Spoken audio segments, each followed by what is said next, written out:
To make this short and simple, today I'm gonna show you how to solve and how to create standard to general. No general to standard though, because that will take a while.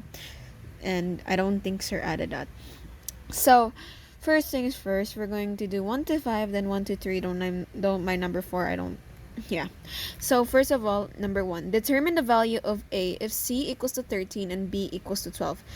First things first, let's look at our values or what is given. So we'll just like write it down here. So C is 13, B is 12, and A is missing, right?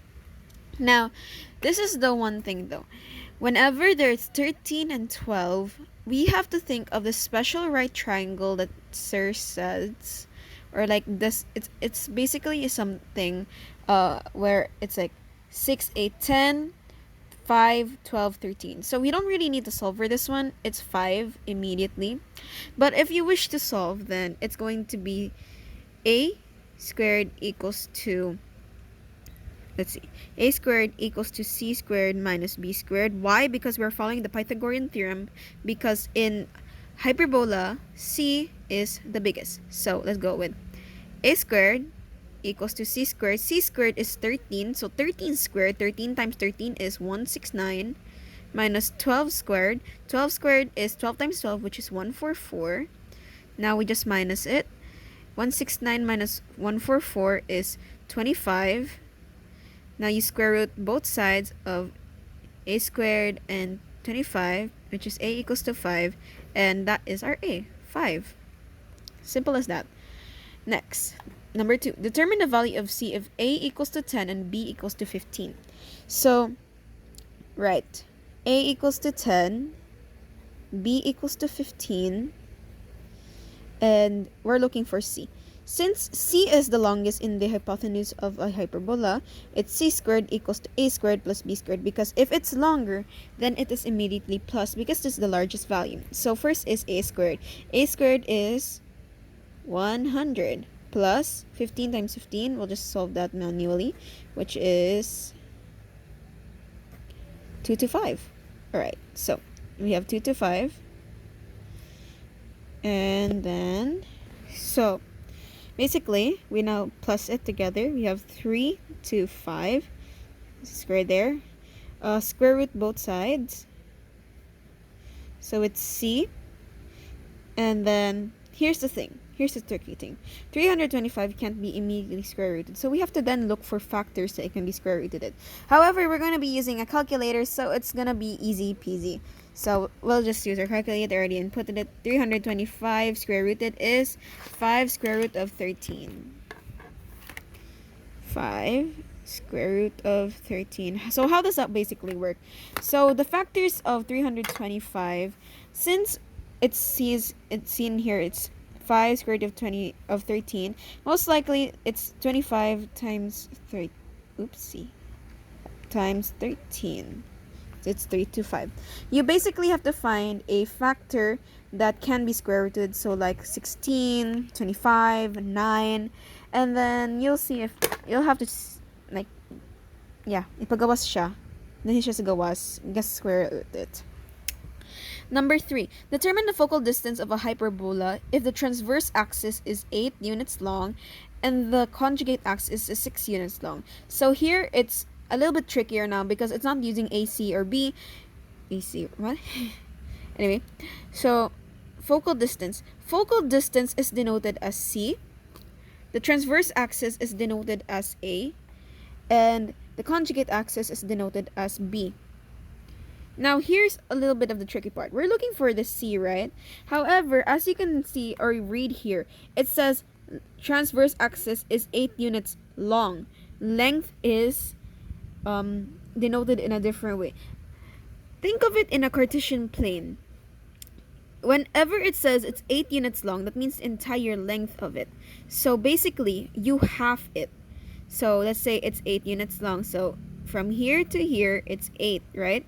So half of 8 is 4 is to 4.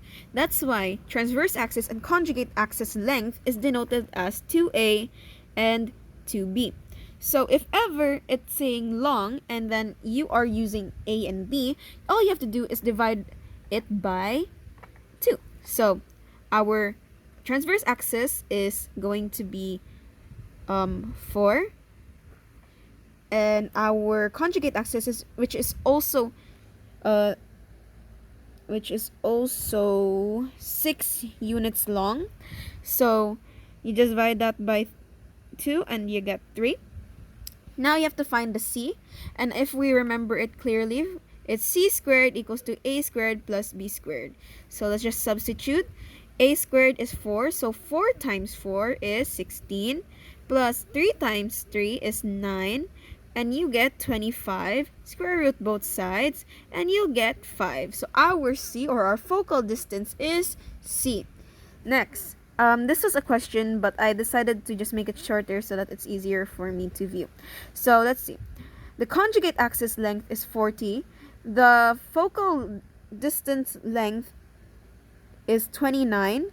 And now we're finding from center to vertex. Center to vertex, to make it simple, is basically A Japon. Because if we remember from like our past lessons, center to vertex is A, center to co-vertex is B, and center to foci is C. So right now we're looking for A. Given that we have our B and our C, and they are in length, all we have to do is now divide it by 2. So 40 divided by 2 is 20, and 29 divided by 2 is 14.5. So since we're looking for A, it's minus now 14.5. We're gonna bring out the calculator here because it's gonna take a long time to do this. So these are our A and our B. No, not A and our B. Our B and our C. This is our B and this is our C. Remember na this have to always be in the front. 14.5 minus 20, which feels wrong. Okay, never mind that. We're not going to switch it. We're just gonna go with 20 and minus 14.5 because we can't give it a negative because it's an absolute value, and absolute value, there is no such in absolute value there's no negatives, so we'll just go with that. So basically it's 400 minus 14.5 squared is 210.25. So let's minus it by 400 because 20 times 20 is 400, and you get 189.75, and we're going to square root that. 189.75, and you get 13.77. So your A is 13.77. So next we have distance of the vertex. So if ever it says distance of the vertex, that's saying how far your vertex is. So basically it's the length again. Then we have the conjugate axis length is 10, and now we're looking for the focal distance, or the focal length again. So it goes like this, right? The distance of a vertex, you're given 18, so you divide that again by 2 because again it is represented as 2a. So 18 divided by 2 is 9. So since we're looking for c, it's plus, so plus 5, but this is squared, so 81 plus 25 is 106, and we square root that. Square root of 106 equals to 10.30. So our C is equal to 10.30. Ding. So that's for the first round. It's a bit messy. My thoughts are everywhere, but that's how you solve it. So let's just check it off there. Now let's do 1, 2, 3.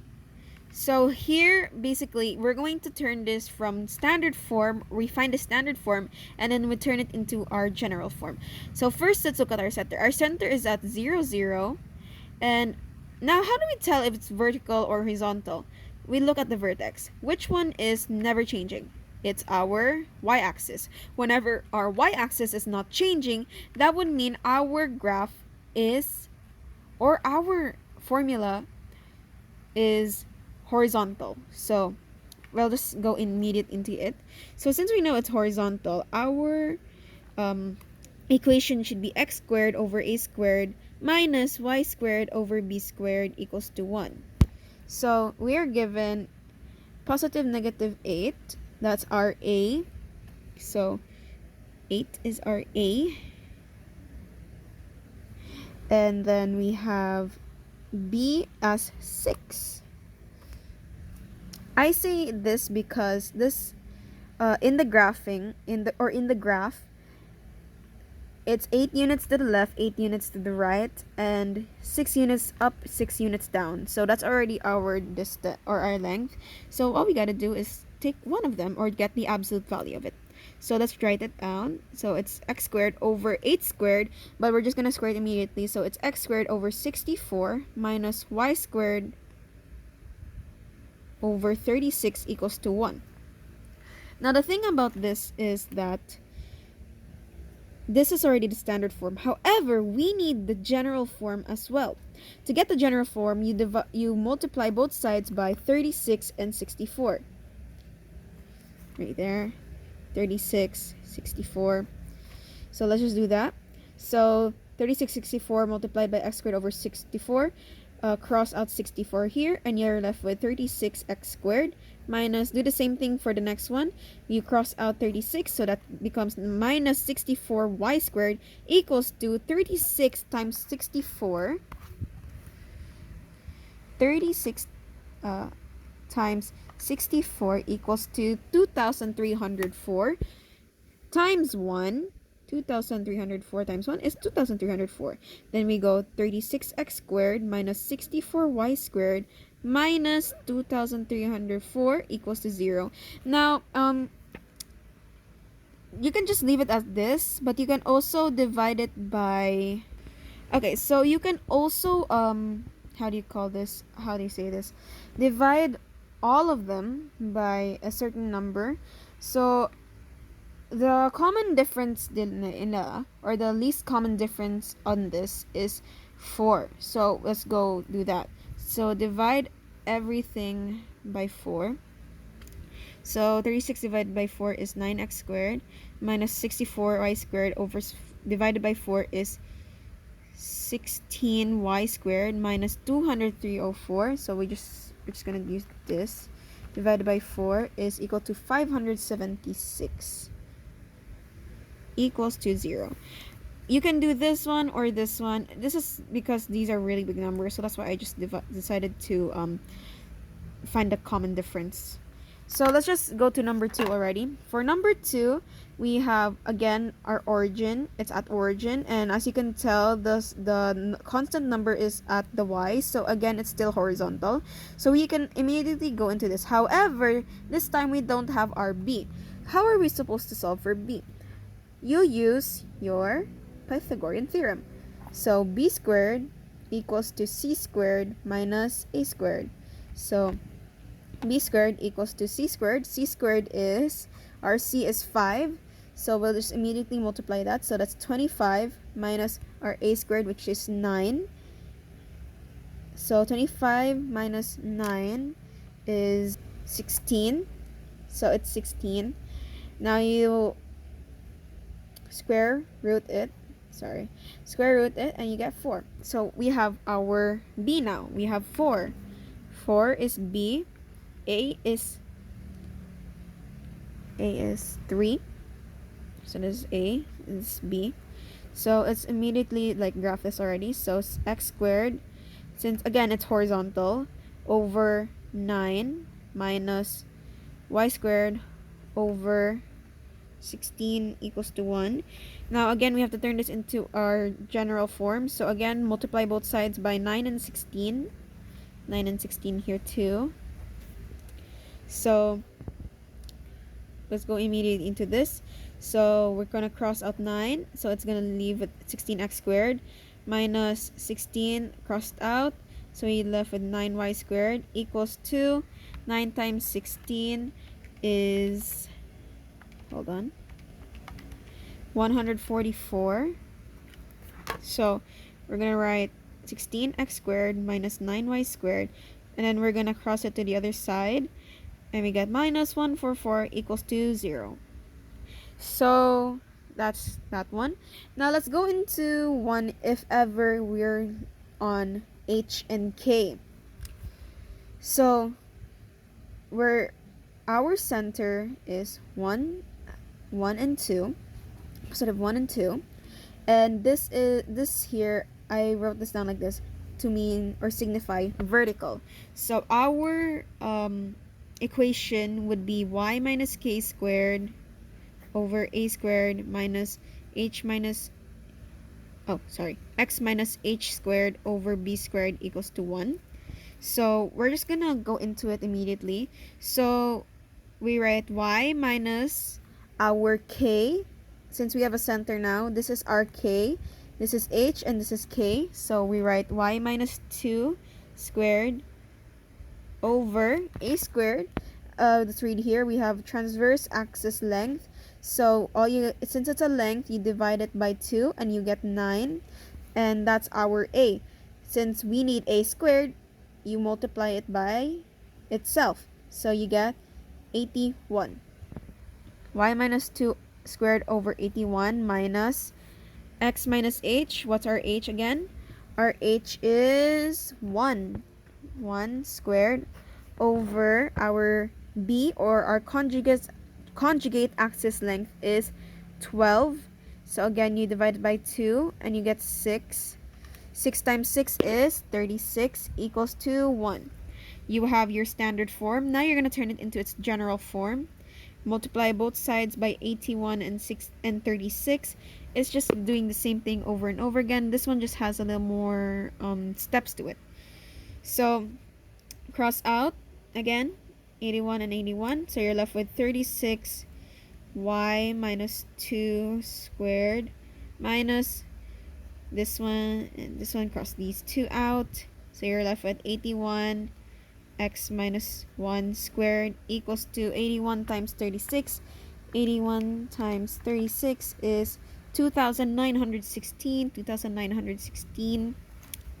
Now, before you multiply it immediately to the other numbers, you first have to expound it. So you start with y squared, because